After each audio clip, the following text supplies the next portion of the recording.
मैं हूं रूप सिंह मैत्री, पूर्व कृषि वैज्ञानिक ICR। आज हम एग्रीकल्चर करंट अफेयर में बात करेंगे इंटरनेशनल ईयर ऑफ मिलेट 2023 के बारे में। International year of millet 2023।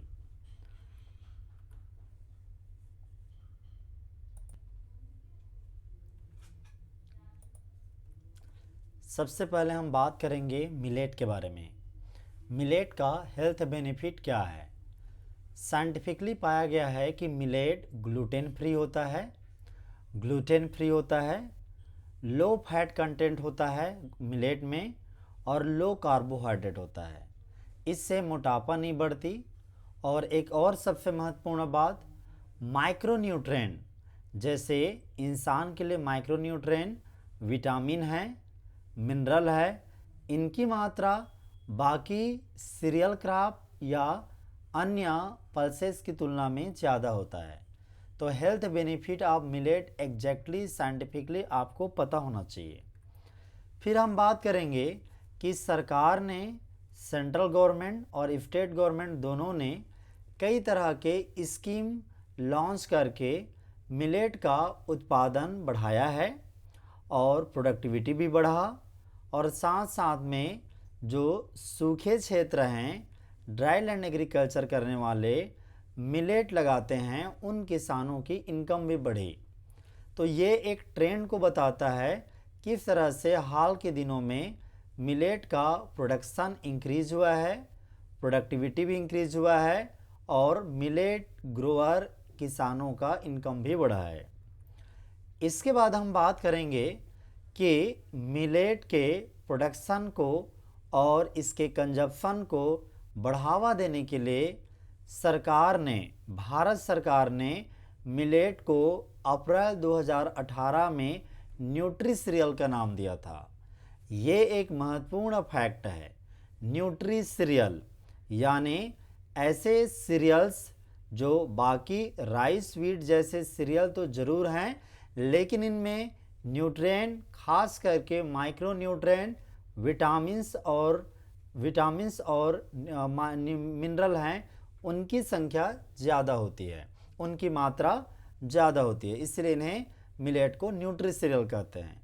आज की तारीख में यदि आप किसी स्टोर में जाते हैं और मिलेट खरीदते हैं तो मिलेट का कीमत ऑन एन एवरेज ज़्यादा होता है दूसरे नॉर्मल सीरियल जैसे राइस है, व्हीट है, उनकी तुलना में, क्योंकि अब इनको एक न्यूट्रिशन पैकेट के रूप में देखा जा रहा है। फिर हम बात करेंगे मिलेट के 3 तरह के मिलेट की बात करूंगा। पहला है मेजर मिलेट। मेजर मिलेट में आता है सोरगम। पहले नंबर का पिक्चर सोरगम है, जिसे ज्वार कहते हैं। ये कर्नाटका तरफ में काफ़ी इसका खेती होता है। उसके बाद सेंटर में है पर्ल मिलेट यानी बाजरा। पर्ल मिलेट की खेती के लिए जाना जाता है राजस्थान। राजस्थान में बड़े पैमाने पे पर्ल मिलेट होता है और ठंडे में बाजरे की रोटी चलता है। न केवल राजस्थान के सूखे क्षेत्र में, बल्कि उसके आसपास के जो भी स्टेट हैं, जैसे गुजरात है, महाराष्ट्र है, इन एरिया में भी पर्ल मिलेट की खेती खूब होती है, हरियाणा में भी, पंजाब में भी। इसके अतिरिक्त लास्ट में आप देख रहे हैं फिंगर मिलेट। फिंगर मिलेट ये रागी या मंडवा कहलाता है।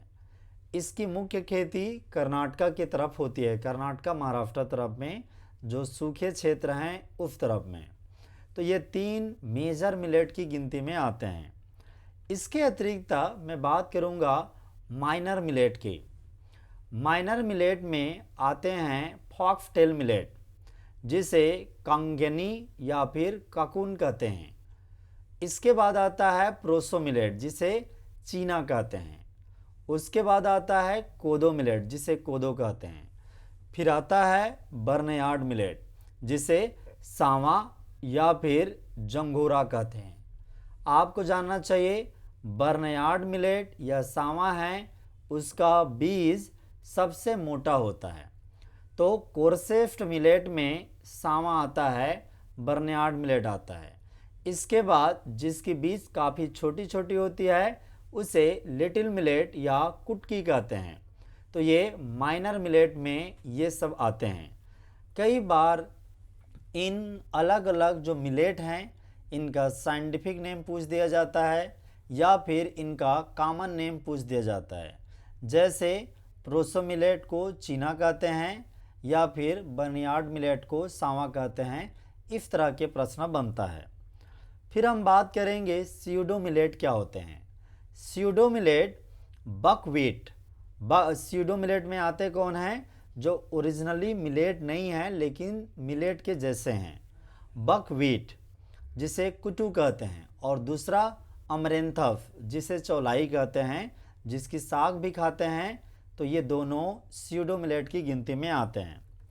फिर आपको जानना चाहिए वर्तमान में गवर्नमेंट ऑफ इंडिया ने जो किसान मिलेट लगाते हैं अक्सर वो सूखे क्षेत्र के किसान होते हैं, ड्राई रीजन के, और वो ड्राई रीजन के किसान हैं वो इकोनॉमिकली कमज़ोर होते हैं।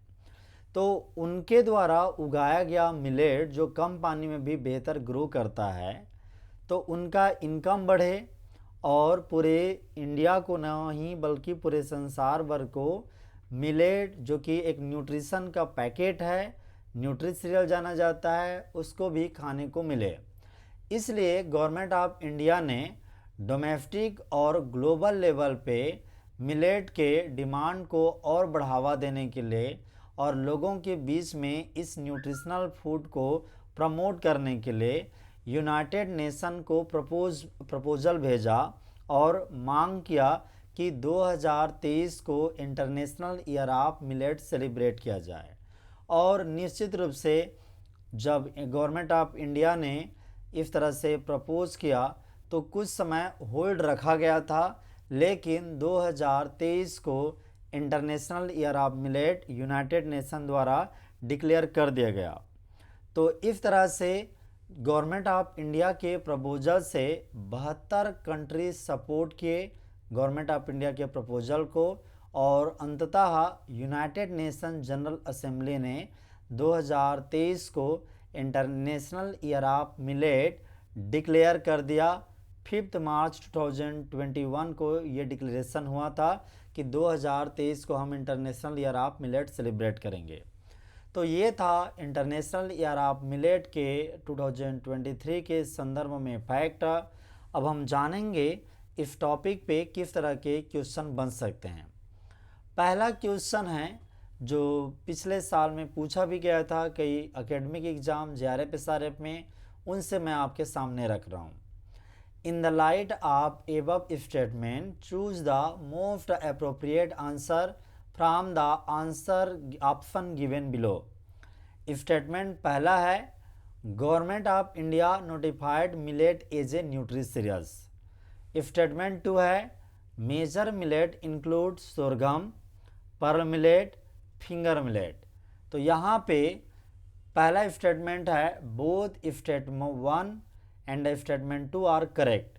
तो जैसे हम जानते हैं कि पहला स्टेटमेंट कि गवर्नमेंट ऑफ इंडिया ने मिलेट को न्यूट्री सीरियल डिक्लेयर किया, यह बिल्कुल करेक्ट स्टेटमेंट है।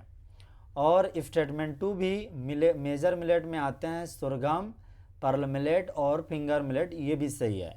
तो इस तरह से आंसर होता है A both millet 1 and millet 2 are statement 1 and statement 2 are correct, यही आंसर है। यहाँ हैश मार्क लगा हुआ है, ये इसका आंसर है। इसके अतिरिक्त हम एक और क्वेश्चन पे डिस्कस करेंगे। ऑब्जेक्टिव के रूप में पूछा जा सकता है the United nation has declared the year days is the international of millets. Answer है 2023। तो यूनाइटेड नेशन ने 2023 को डिक्लेयर किया है international year of millet celebration का। स्यूडो मिलेट में क्या आते हैं? इसका आंसर है ए बकव्हीट एंड अमरेंथस। तो ऑप्शन दिए हैं, आप इस तरह से प्रैक्टिस कर सकते हैं। Thank you very much.